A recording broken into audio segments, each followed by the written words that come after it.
एवं स्वागत है आपका चैनल एसएससी बुक एसबी में। आज हम अपनी योद्धा सीरीज में देखने वाले हैं हिस्ट्री की 12वीं क्लास, जो कि होने वाला टॉपिक हमारा तुगलक वंश। तो चलिए अपनी वीडियो को स्टार्ट करते हैं और देखते हैं कि एसएससी में तुगलक वंश से किस टाइप के क्वेश्चन जो है वो पूछे जाते हैं।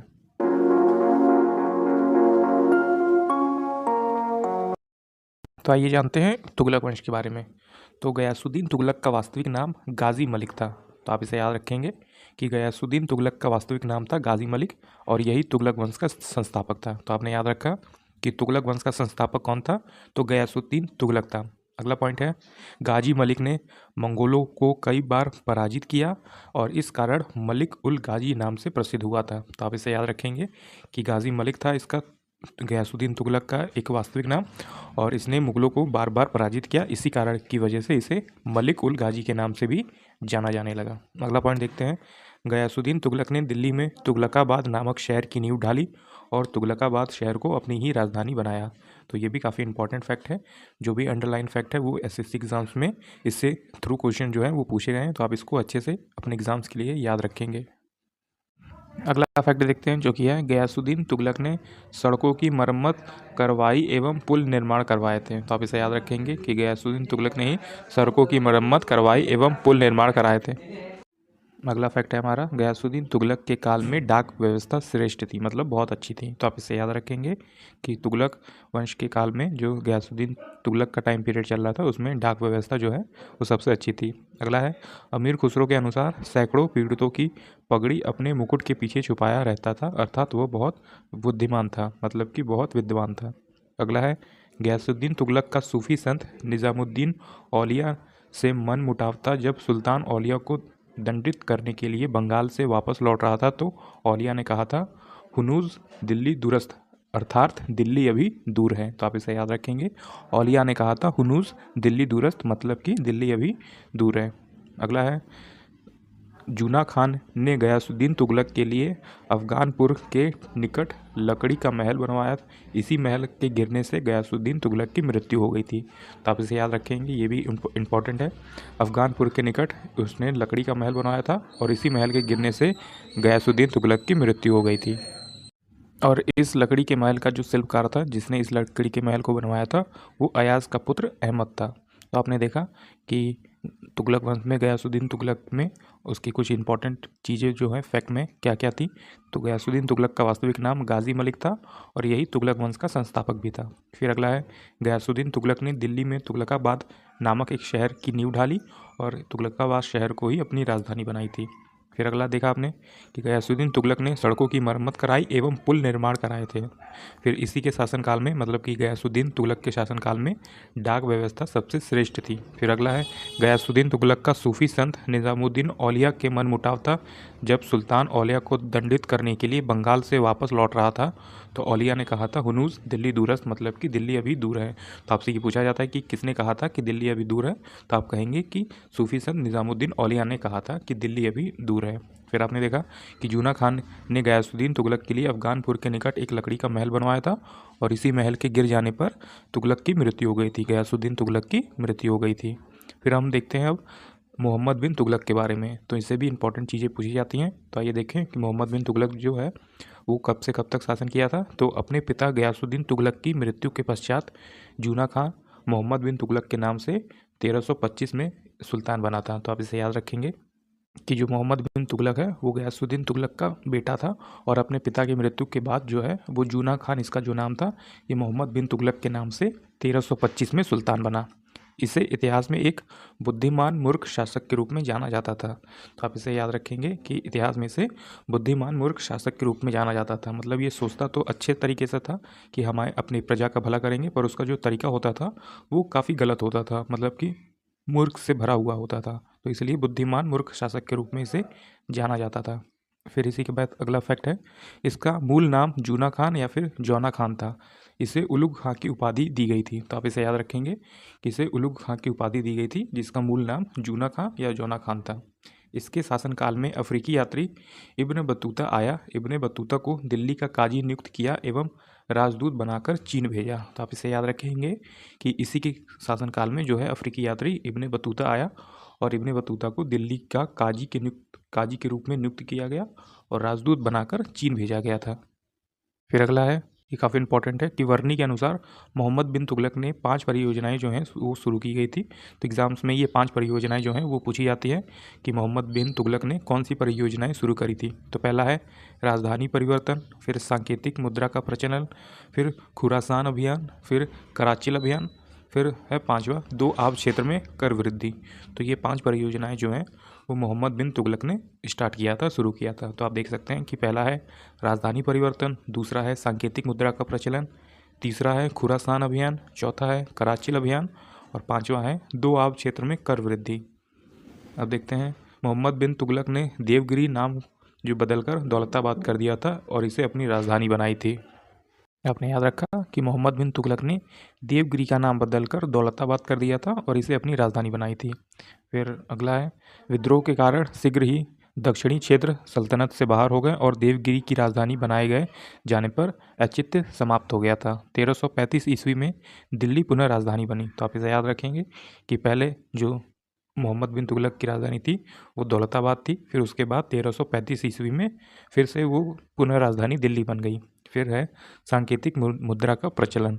तो सांकेतिक मुद्रा का प्रचलन किसने शुरू किया था? तो मोहम्मद बिन तुगलक ने शुरू किया था। आप देख सकते हैं कि मोहम्मद बिन तुगलक ने चांदी की कमी के कारण तांबे एवं कांसे के सिक्के चलाए थे। इन सिक्कों का मूल्य चांदी के सिक्कों के बराबर घोषित किया गया था। तो आप इसे याद रखेंगे कि मोहम्मद बिन तुगलक के समय में जो है वो चांदी की कमी थी, इसी कारण उसने तांबे एवं कांसे के सिक्के चलाए थे और इन सिक्कों का जो मूल्य है वो उसने चांदी के सिक्कों के बराबर कर दिया था। अगला है मोहम्मद बिन तुगलक ने कृषि के विकास के लिए दीवान ए कोही नामक विभाग की स्थापना की। इसका प्रधान अमीर ए कोही होता था। तो आप इसे याद रखेंगे कि मोहम्मद बिन तुगलक ने कृषि के विकास के लिए एक विभाग निकाला जिसका नाम दीवान ए कोही रखा गया और इसका जो प्रधान है, इसका जो हेड होता था उसे दीवान अमीर ए कोही के नाम से जाना जाते थे। फिर अगला है इसी काल में दिल्ली में प्लेग बीमारी जो होती थी वो फैल गई थी, जिसे हम लोग ब्लैक डेथ के नाम से भी जानते हैं। तो इसी कारण महामारी फैल गई थी और इस कारण सुल्तान जो है मतलब मोहम्मद बिन तुगलक जो है वो कुछ वर्ष स्वर्गद्वारी या फिर कन्नौज के निकट जाकर जो है वो रह रहा था। तो आप इसे याद रखेंगे। इसी काल में मतलब मोहम्मद बिन तुगलक के काल में प्लेग बीमारी फैल गई थी। फिर अगला है कि इब्ने बतूता के समकालीन पुस्तक सफ़रनामा जिसे रहला लिखी। इब्ने बतूता मोरक्को का यात्री था। तो आप इसे याद रखेंगे कि सफ़रनामा या फिर जिसे रहला कहते हैं वो पुस्तक लिखी थी इब्ने बतूता ने और इब्ने बतूता जो है वो मोरक्को का यात्री था। अगला है मोहम्मद बिन तुगलक पहला सुल्तान था जिसने होली का त्यौहार मनाया। तो आपने इसे याद रखेंगे कि जो मोहम्मद बिन तुगलक था वो पहला सुल्तान था जिसने होली का त्यौहार मनाया था। अगला है मोहम्मद बिन तुगलक ने जैन विद्वान राजशेखर को संरक्षण दिया था। तो आप इसे याद रखेंगे कि मोहम्मद बिन तुगलक ने जैन विद्वान राजशेखर को संरक्षण दिया था। फिर अगला है मोहम्मद बिन तुगलक ने कृषि भूमि के आकलन के लिए एक रजिस्टर तैयार करवाया था। अकाल पीड़ितों के लिए अकाल संहिता तैयार करवाई थी। तो आपने इसे याद रखा कि मोहम्मद बिन तुगलक ने कृषि भूमि के आकलन के लिए एक रजिस्टर तैयार कराया था और अकाल पीड़ितों के लिए अकाल संहिता तैयार करवाई थी। अगला है अंततः 1351 ईस्वी में सिंध के विद्रोह को दबाते हुए सुल्तान की मृत्यु हो गई थी। तो आप इसे याद रखेंगे कि 1351 में सिंध के विद्रोह को दबाते हुए सुल्तान की मृत्यु हो गई थी। मोहम्मद बिन तुगलक की मृत्यु पर अब्दुल कादिर बदायूनी ने लिखा था कि सुल्तान को अपनी प्रजा से तथा प्रजा को सुल्तान से मुक्ति मिल गई। तो ये काफ़ी फेमस स्टेटमेंट है जो अब्दुल कादिर बदायूनी के द्वारा लिखा गया था कि मोहम्मद बिन तुगलक के ऊपर लिखा था कि सुल्तान को अपनी प्रजा से और प्रजा को सुल्तान से मुक्ति मिल गई। फिर देखते हैं फिरोज शाह तुगलक के बारे में। तो इनसे भी कुछ चीज़ें पूछी जाती हैं, इंपॉर्टेंट है। तो मोहम्मद बिन तुगलक की मृत्यु के बाद उसका चचेरा भाई जो है वो फिरोज शाह तुगलक सुल्तान बना था। इसका राज्याभिषेक थट्टा सिंध में हुआ था। तो आप इसे याद रखेंगे कि मोहम्मद बिन तुगलक की मृत्यु के बाद जो इसका चचेरा भाई था वो फिरोज शाह तुगलक था और फिर वो सुल्तान बना था। इसने ब्राह्मणों पर भी रजिया जो कर था वो लगाया था। तो आप इसे याद रखेंगे कि इसने ब्राह्मणों पर भी जजिया कर लगाया था। जजिया कर क्या होता है आप ये देखेंगे कि यह एक गैर धार्मिक कर था। भारत में जजिया कर सर्वप्रथम मोहम्मद बिन कासिम ने लगाया। फिरोज शाह तुगलक ने ब्राह्मणों पर भी जजिया कर लगाया। अकबर फर्स्ट ने जजिया कर को समाप्त कर दिया था परंतु औरंगजेब ने पुनः जजिया कर लगाया। फारुक्का सियार ने एक बार जजिया कर को समाप्त कर दिया था परंतु पुनः फारुक्का सर ने जजिया कर लगाया। बाद में मोहम्मद शाह ने जजिया कर को बंद कर दिया था। तो इस तरह से आप याद रखेंगे कि जजिया कर एक गैर धार्मिक कर था और भारत में सबसे पहले जजिया कर लगवाया था मोहम्मद बिन कासिम ने लगवाया था। अगला है फिरोज शाह तुगलक ने अनेक मंदिरों को तोड़े एवं मरम्मत पर पाबंदी लगा दी। तो आप इसे याद रखेंगे कि जो फिरोज शाह तुगलक था उसने बहुत सारे मंदिर तोड़े थे और जो मरम्मत थी उसको पर पाबंदी लगा दिया था। फिर अगला है किसानों पर सुर्ब या फिर जिसे सिंचाई कर कहते हैं वो लगाया था। तो आप इसे याद रखेंगे कि किसानों पर सुर्ब कर लगाया जाता था। अगला देखते हैं जो कि है फिरोज शाह को आर्थिक एवं प्रशासनिक सुधारों के कारण सल्तनत काल का अकबर कहा जाता था। और ये किसने कहा था? हेनरी देलिएट और एली फिंस्टन ने कहा था। फिर अगला है फिरोज शाह तुगलक ने हिसार, फिरोज़ाबाद, फतेहाबाद, जौनपुर नगरों की स्थापना की एवं दिल्ली में फिरोज शाह कोटला नगर बसाया था। तो ये भी आप याद रखेंगे। अगला है फिरोज शाह तुगलक ने कुतुब मीनार की चौथी मंजिल की मरम्मत कराई एवं पाँचवीं मंजिल का निर्माण कराया था। तो ये काफ़ी इंपॉर्टेंट है, आप इसे याद रखेंगे कि जो कुतुब मीनार है उसकी चौथी मंजिल की मरम्मत करवाई थी फिरोज शाह तुगलक ने और पाँचवीं मंजिल का निर्माण करवाया था। फिर अगला है उसने महिलाएं एवं बच्चों की आर्थिक सहायता के लिए दीवान खैरात दान विभाग की स्थापना की थी। मतलब कि जो ज़रूरतमंद महिलाएं हैं और बच्चे हैं उनकी सहायता के लिए उसने दीवान खैरात विभाग की स्थापना की थी। फिरोज शाह तुगलक ने मैरिज ब्यूरो, लोक निर्माण विभाग एवं रोजगार कार्यालय की भी स्थापना की। अगला है फिरोज शाह तुगलक ने जगन्नाथ मंदिर पुरी को हानि पहुंचाई थी। तो आप इसे याद रखेंगे, ये इंपॉर्टेंट है कि फिरोज शाह तुगलक ने जो जगन्नाथ पुरी का मंदिर है उस पर हानि पहुंचाई थी। अगला है फिरोज शाह ने 5 नहरों का निर्माण करवाया जिसमें उलुग खनी नगर एवं राजबाह नगर प्रमुख था। अब देखते हैं कुछ इंपॉर्टेंट क्वेश्चन जो कि एसएससी में प्रीवियस ईयर जो है मोहम्मद बिन तुगलक या फिर तुगलक वंश से पूछे गए थे। वीडियो में आगे बढ़ने से पहले दोस्तों एक इंपॉर्टेंट इन्फॉर्मेशन आप सभी के लिए, अगर आप 2025 एसएससी एग्जाम्स की तैयारी कर रहे हैं, चाहे वो सीजीएल हो, सीपीओ हो, सीएचएसएल, एमटीएस, जीडी, स्टेनो या फिर सिलेक्शन पोस्ट, तो आपके लिए इंग्लिश वोकेबलरी की बुक काफ़ी यूजफुल हो सकती है। ये बुक जो है वो ई बुक है, आपको इसका PDF मिल जाएगा मात्र 39 रुपीज़ में। आप अगर हमें नीचे व्हाट्सअप नंबर दिया है उस पर मैसेज करेंगे तो ये ई बुक आपको मात्र 39 रुपीज़ में मिल जाएगी। इस बुक में हमने दिया है आपको one word substitution, idiom and phrases, synonym, antonym और फ्रेजल वर्ब। जैसा आप सभी जानते हैं फ्रेजल वर्ब भी बहुत ज़्यादा इंपॉर्टेंट हो गया अभी एसएससी एग्जाम्स में। 1 से 2 क्वेश्चन आपको इंग्लिश में फ्रेजल वर्ब से देखने को मिल जाएंगे। तो ये काफ़ी यूजफुल बुक होने वाली है। इसमें आप देख लीजिए कि आपको सभी चीज़ें जो है सभी टॉपिक वो अल्फ़ाबेटिकल ऑर्डर में देखने को मिल जाएंगे और इसमें काफ़ी अच्छी खासी मात्रा में सभी टॉपिक हैं। तो आपको इसमें कोई भी ज़्यादा दिक्कत नहीं आएगी। इसमें आपको प्री और मेंस सभी तरीके के एग्जाम्स में रिलेटेड जो भी क्वेश्चन पूछे गए हैं वो सभी इसमें ऐड मिलेंगे। जैसा कि सिनोनिम, एंटोनिम आप देख सकते हैं, फ्रेजल वर्ब आप देख सकते हैं, ये भी अल्फ़ाबेटिकल ऑर्डर में जो है वो सभी दिया हुआ है। जैसा कि आप सभी ने देखा कि ये बुक हमारी मात्र 39 रुपीज़ में है। आप चाहें तो ये बुक आप हमसे व्हाट्सअप नंबर पर मैसेज करके ले सकते हैं, जो कि सिर्फ 39 रुपीज़ में आपको मिल जाएगी। ये काफ़ी यूजफुल बुक है जो आपकी एसएससी एग्जाम्स में इंग्लिश वोकेबलरी वाले जो पोर्शन है उसको बहुत ही अच्छे से कंप्लीट कर सकती है। तो पहला क्वेश्चन है हमारा, मोहम्मद बिन तुगलक ने अपनी राजधानी दिल्ली से कहाँ स्थानांतरित करी थी? तो दौलताबाद में किया था। तो आप इसे याद रखेंगे कि 1326 से 27 ईस्वी में मोहम्मद बिन तुगलक ने अपनी राजधानी दिल्ली से महाराष्ट्र में देवगिरी स्थानांतरित कर दी थी और फिर इसका नाम बदलकर, मतलब देवगिरी का नाम बदलकर इसे दौलताबाद कर दिया था। तो आप इसे याद रखेंगे कि ये दौलताबाद इस समय कहाँ पे है? तो महाराष्ट्र में है। पहले इसे देवगिरी के नाम से जाना जाता था पर इसने नाम बदलकर दौलताबाद कर दिया था। तो आप इस क्वेश्चन को याद रखेंगे कि मोहम्मद बिन तुगलक ने अपनी राजधानी दिल्ली से कहाँ पे स्थानांतरित कर दी थी? तो ये दिल्ली से महाराष्ट्र के देवगिरी या फिर जिसे नए नाम दौलताबाद से जाना जाता है। अगला क्वेश्चन देखेंगे जो कि है, मोहम्मद बिन तुगलक ने निम्नलिखित विदेशी यात्रियों में से किसे राज्य सेवा में नियुक्त किया था? तो इब्ने बतूता को नियुक्त किया था। तो आप इसे याद रखेंगे कि मोहम्मद बिन तुगलक ने निम्नलिखित विदेशी यात्री में से किसने राज्य सेवा के लिए नियुक्त किया था? तो इब्ने बतूता को नियुक्त किया था। और इब्ने बतूता ये कहाँ का रहने वाला था? तो ये अफ्रीकी यात्री था। अगला क्वेश्चन देखेंगे, मोहम्मद बिन तुगलक ने अपने सैनिकों को भुगतान करने के लिए टोकन मुद्रा का इस्तेमाल किया जो निम्न से बनी थी। तो किससे बनी थी? ये सस्ती धातु से बनी थी। तो आप इसे याद रखेंगे कि मोहम्मद बिन तुगलक ने अपने सैनिकों को भुगतान करने के लिए टोकन मुद्रा का इस्तेमाल किया था जो निम्न से बनी थी, सस्ती धातु से बनी थी। अगला क्वेश्चन आता है हमारा जो कि है, निम्नलिखित में से किस राजवंश ने शासनकाल में तैमूर या फिर तमेरलेन ने 1398 ईस्वी में भारत पर आक्रमण किया था? तो ये कौन था? तो ये तुगलक वंश था। तो आप इसे याद रखेंगे। कौन सा राजवंश था ये? तो ये तुगलक राजवंश था। अगला क्वेश्चन आता है, जब इब्ने बतूता भारत आया तो उस समय दिल्ली सल्तनत पर कौन शासक कर रहा था? तो उस समय कौन था? तो वो मोहम्मद बिन तुगलक था। तो आप इसे याद रखेंगे कि इब्ने बतूता जब अफ्रीका से भारत आया यात्रा के समय तो उस समय दिल्ली पर किसका शासक था, मतलब कि कौन सा शासनकाल चल रहा था? तो तुगलक वंश चल रहा था और मोहम्मद बिन तुगलक का शासक था। अगला क्वेश्चन है हमारा, दिल्ली सल्तनत के किस सुल्तान ने पहली बार मंगोल क्षेत्र को अधिकार में लेने की योजना बनाई थी? तो ये मोहम्मद तुगलक था। तो आप इसे याद रखेंगे कि दिल्ली सल्तनत के किस सुल्तान ने पहली बार मंगोल क्षेत्र को अधिकार में लेने की योजना बनाई? तो मोहम्मद बिन तुगलक ने बनाई थी। जियाउद्दीन बर्नी ने मोहम्मद बिन तुगलक की 5 योजनाओं का उल्लेख किया था। तो जैसे कि आपने देखा कि इस क्वेश्चन का right answer option number C हो जाएगा कि दिल्ली सल्तनत के किस सुल्तान ने पहली बार मंगोल क्षेत्र को अधिकार में लेने की योजना बनाई थी? तो वो मोहम्मद बिन तुगलक हो जाएगा। अगला क्वेश्चन है हमारा, फतेहाबाद जिले के नाम की व्युत्पत्ति 14वीं शताब्दी में डैश द्वारा स्थापित नामोस्रोतीय मुख्यालय शहर से हुई, जिसने इसका नाम अपने छोटे बेटे फतेह खान के नाम पर रखा था? तो ये कौन था?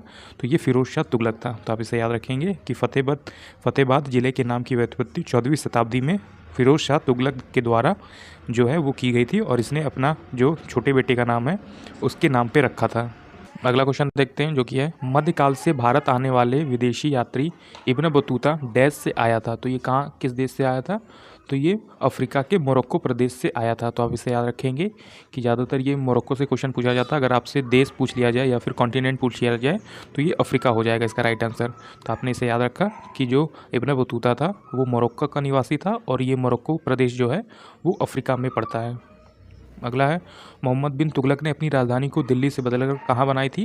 तो ये दौलताबाद में बनाई थी। जैसे आपने ऊपर वाले क्वेश्चन में देखा कि मोहम्मद बिन तुगलक ने जो अपनी राजधानी बदलकर दौलताबाद कर ली थी। दौलताबाद की जो पहले नाम था वो देवगिरी था, फिर उसने नाम बदलकर दौलताबाद कर लिया था। अगला क्वेश्चन है, किस सम्राट ने अपनी राजधानी जो है वो दौलताबाद स्थानांतरित कर ली थी? तो ये मोहम्मद बिन तुगलक था। इसने अपनी राजधानी जो है वो दौलताबाद कर ली थी बाद में। मोहम्मद बिन तुगलक ने अपनी राजधानी कहाँ से बदली थी? तो दिल्ली से देवगिरी या फिर दिल्ली से दौलताबाद भी राइट आंसर होगा। तो आप option number B right answer देख सकते हैं कि मोहम्मद बिन तुगलक ने अपनी राजधानी कहाँ से कहाँ बदली? तो दिल्ली से देवगिरी पे शिफ्ट कर ली थी। अगला है, यह इब्न बतूता डैश का निवासी था जिसने 14वीं शताब्दी में अपनी भारत यात्रा के बारे में लिखा? तो ये कहाँ का निवासी था?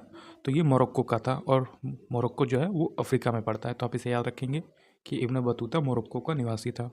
अगला क्वेश्चन देखते हैं, 14वीं शताब्दी में इब्न बतूता द्वारा अरबी में लिखी गई एक यात्रा पुस्तक निम्नलिखित में से कौन सी थी? तो वो रहला पुस्तक थी जो कि इब्न बतूता ने 14वीं शताब्दी में लिखी थी। तो आप इसे याद रखेंगे कि इब्न बतूता ने अरबी में लिखी थी वो पुस्तक जिसका नाम था रहला।